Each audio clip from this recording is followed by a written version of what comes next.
ఇప్పుడు చేస్తాము అని చెప్పి ముఖ్యమంత్రి గారు చెప్పారన్న. అప్పుడు నేనే వెళ్ళిన కోర్టు కూడా క్లియర్గా కొట్టేసింది. గవర్నమెంట్ నుంచి కూడా ఇది కాదు, G46 కాదు అని కూడా ఒక క్లారిటీ అయితే ఇచ్చిర్రు. అయినా కూడా ఎందుకు మీ పోరాటం కంటిన్యూ చేస్తున్నారు? అన్న మేము కాంగ్రెస్ పైన నమ్మకం ఉందన్న, చేస్తారు అని. ఇంకా కేసు లేట్గా వేసిన కోర్టు ఏమన్నదంటే మీరు లేట్గా అప్రోచ్ అయ్యారని చెప్పేసి కోర్టులో కేసు అయితే కొట్టేసిరన్న.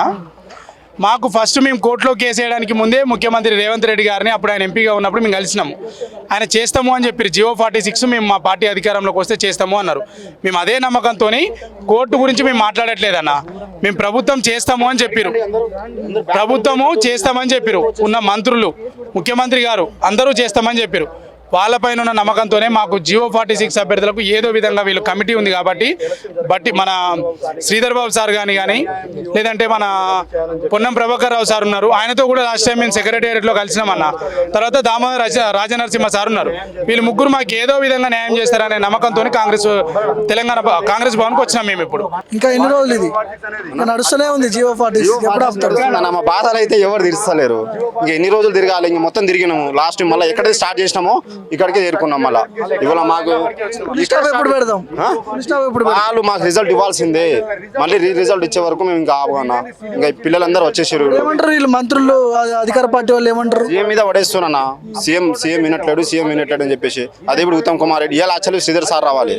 ఆయన కదా మాకు స్టార్ట్ చేయించిండు. ఆయన మెంబర్ ఉన్నాడు. ఇంకా మా నల్లగొండ, ఇంకా మహబూబ్ నగర్ వరెస్ట్ అన్నమాట తెలంగాణలో. ఎందుకంటే వాళ్ళ మెంబర్ లేరు.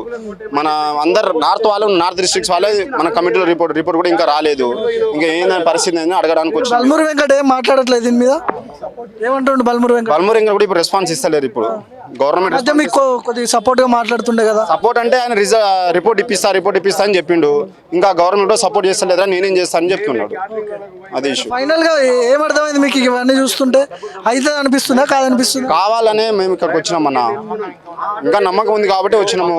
అందరికి వాళ్ళకి న్యాయం చేస్తున్నారు. 2008 DSC వాళ్ళకి న్యాయం చేస్తున్నారు.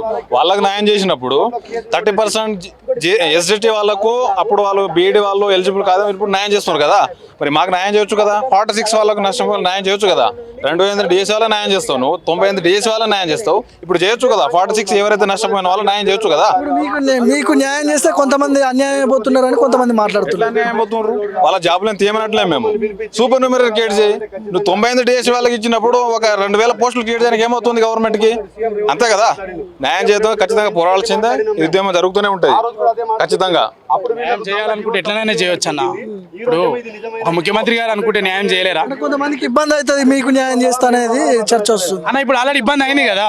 మెరిట్ ఉన్న మేమేమో రోడ్ల మీద ఉన్నాం. ఇప్పుడు 120 మార్కులు ఉన్న రోడ్ల మీద ఉన్నాం.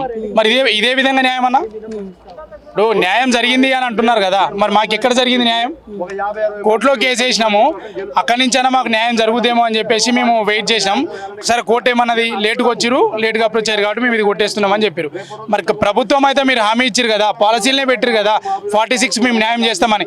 కమిటీ వేసారు కదా, కమిటీ రిపోర్ట్ చేసి ఏదో విధంగా న్యాయం చేయొచ్చు కదా. చేస్తే ఎవరు అడుగుతారన్నా? గవర్నమెంట్ న్యాయం చేస్తే ఎవరన్నా అడుగుతారా? ఎవరు అడగారు కదా. జడ్జి గారు చెప్పారు కేసులన్నీ డిస్మిస్ చేశారు. స్టేట్ గవర్నమెంట్ చూసుకుంటుంది. గ్రామీణ ప్రాంత అన్ని జిల్లాల నుండి DSPSలు మేము తీసుకుంటాను. కేవలం 2-3 జిల్లాల్లో కొట్టుకోపోతున్నా అనేసి ఫార్వర్డ్ తీసుకొచ్చేసి ప్రతి జిల్లాలకు పర్సెంటేజ్ ఇచ్చారు కదా. సో మీకు ఇది గవర్నమెంట్ ఇష్యూ, మీరు ఇన్వాల్వ్ కాకుండా అన్ని కేసు జడ్జి గారు కోర్టు ఏం చేస్తారు? సుప్రీం కోర్టు ఏం చేయగలుగుతారు గవర్నమెంట్ తలుచుకుంటే? అంతే కదా.